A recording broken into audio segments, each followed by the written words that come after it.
బులెటిన్లో మరో బ్రేకింగ్. ఢిల్లీలో వాయు కాలుష్యం పెరిగిపోవడంతో తెలుగు రాష్ట్రాలు అప్రమత్తమయ్యాయి. కాలుష్య కోరల్లో చిక్కుకోకుండా తెలుగు రాష్ట్రాలు కసరత్తు ప్రారంభించాయి. వాతావరణ మార్పుల్లో అనూహ్య మార్పులతో తెలుగు రాష్ట్రాలు కీలక నిర్ణయాలు తీసుకుంటున్నాయి. ఆయువు పోస్తున్న వాయువు స్వచ్ఛత కోసం ప్రభుత్వాలు కసరత్తు చేస్తున్నాయి. దేశ రాజధాని ఢిల్లీలో రోజురోజుకు వాయు నాణ్యత క్షీణిస్తూ ఉండడంతో అక్కడి పరిస్థితి రాకముందే మేల్కోవాలని ఎక్స్పర్ట్స్ సూచిస్తూ ఉన్నారు.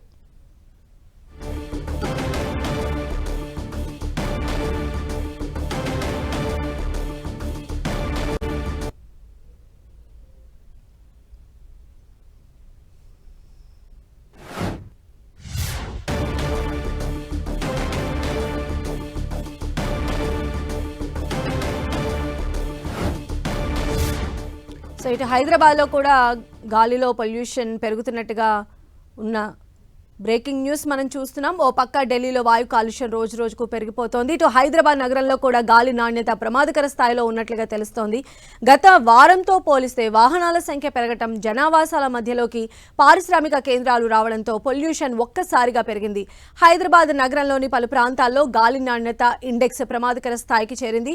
అత్యధికంగా సనత్ నగర్లో 225 AQIగా నమోదైంది.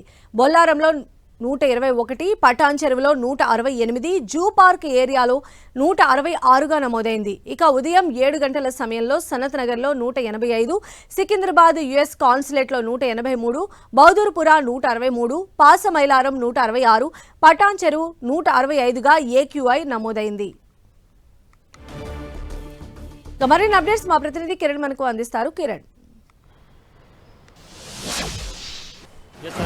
దేశ రాజధాని ఢిల్లీలో వాయు కాలుష్యం ఉక్కిరిబిక్కిరి చేస్తున్న నేపథ్యంలో దేశంలోని ప్రధాన నగరాల్లో కూడా చాలా ప్రమాదకర స్థాయిలో కూడా వాయు నాణ్యత ఉన్నట్టుగా మనం చెప్పుకోవాల్సి ఉంటుంది. ఇక ఇతర రాష్ట్రాలలోని ప్రధాన నగరాలతో పోల్చుకుంటే కూడా హైదరాబాద్లో కొంత ప్రమాదకర స్థాయి లేకపోయినా కానీ రానున్న రోజుల్లో ఆ సూచికని మించే అవకాశం ఉన్నట్టుగా నిపుణులు హెచ్చరికలకు గురి చేస్తున్నారు. ముఖ్యంగా ప్రధానంగా 10 ప్రాంతాలకు సంబంధించి చూసుకుంటే కూడా సనత్ నగర్లో ఎయిర్ క్వాలిటీ ఇండెక్స్లో కూడా 225గా ప్రతిరోజు నమోదవుతున్న పరిస్థితి కనిపిస్తుంది. ఇక ఇప్పటికే దేశ రాజధానిలో వాయు నాణ్యత రోజు రోజుకి క్షీణిస్తున్న నేపథ్యంలో కూడా అక్కడి ప్రజలు ప్రాణాలు అరచేతుల్లో పెట్టుకొని బయటికి రావాలంటే కూడా ఇబ్బందికర పరిస్థితులు ఎదుర్కొంటున్న నేపథ్యంలో కూడా హైదరాబాద్లో ముఖ్యంగా దక్షిణాది రాష్ట్రాలతో పోల్చుకుంటే హైదరాబాద్లో కొన్ని కోట్ల సంబంధించిన మంది వివిధ రాష్ట్రాల నుంచి కూడా ఇక్కడ నివాస యోగ్య ప్రాంతంగా గుర్తించారు. వివిధ ప్రాంతాల నుంచి కూడా ఇక్కడ చాలామంది కూడా కొన్నేళ్ల పాటు నివాసం ఉన్న పరిస్థితి కనిపిస్తుంది. కానీ కొంత ఇక్కడ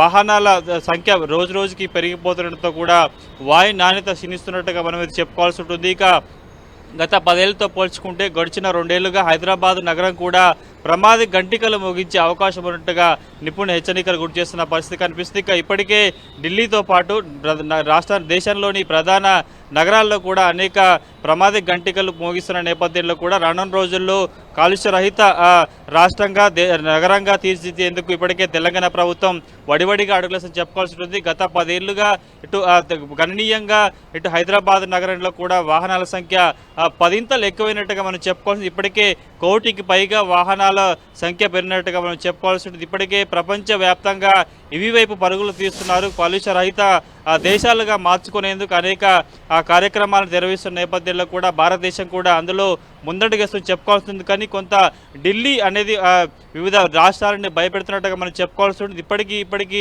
మన హైదరాబాద్కి ప్రమాద గంటికలు లేని పరిస్థితి కనిపిస్తుంది. కానీ మరొక 10 ఏళ్లలో కూడా ఢిల్లీ తరహా పరిణామాలు హైదరాబాద్ నగరంలో ఉత్పన్నమయ్యే అవకాశం ఉన్నట్టుగా నిపుణులు శాస్త్రవేత్తలు హెచ్చరికలు నేర్పుతున్న నేపథ్యంలో కూడా రానున్న రోజుల్లో కాలుష్యాన్ని ఉద్గారాలను తగ్గించే ప్రయత్నం కూడా చేస్తుంది. ఇక ముఖ్యంగా గత 5 ఏళ్లతో పోల్చుకుంటే హైదరాబాద్ నగరంలో పారిశ్రామిక ప్రాంతాలకు సంబంధించి కూడా జనావాసాలుగా మారిపోతుండడంతో కూడా ప్రస్తుతానికైతే కొంత ఆందోళనకరమైన పరిణామాలు చెప్పుకోవాల్సి ఉంటుంది. నగర శివారు ప్రాంతాలకు నగరం విస్తరిస్తున్న పరిస్థితి అయితే కనిపిస్తుంది. కాబట్టి ఇక ఇప్పటికీ కొంత ఢిల్లీ తరహా పరిణామాలు ఉత్పన్నం కాకుండా ఉండేందుకు కూడా చాలా పకడ్బందీ ప్రణాళికలు ఇటు తెలంగాణ ప్రభుత్వం చేస్తున్నట్టుగా చెప్పుకోవాల్సింది. ముఖ్యంగా EV వాహనాలకు సంబంధించి కూడా వాటిని పెంచే ప్రయత్నాలు చేస్తుంది. గత 10 ఏళ్లతో పోల్చుకుంటే కూడా రానున్న మరొక 10 ఏళ్ల పాటు అంటే 2030 నాటికి కూడా ఇటు EV వాహనాల సంఖ్య పెంచేందుకు వాటికి సంబంధించి కూడా కొంత వాటికి మినహాయింపించే ప్రయత్నాలు కూడా తెలంగాణ ప్రభుత్వం చేస్తుంది. ఎందుకంటే ఇప్పటికే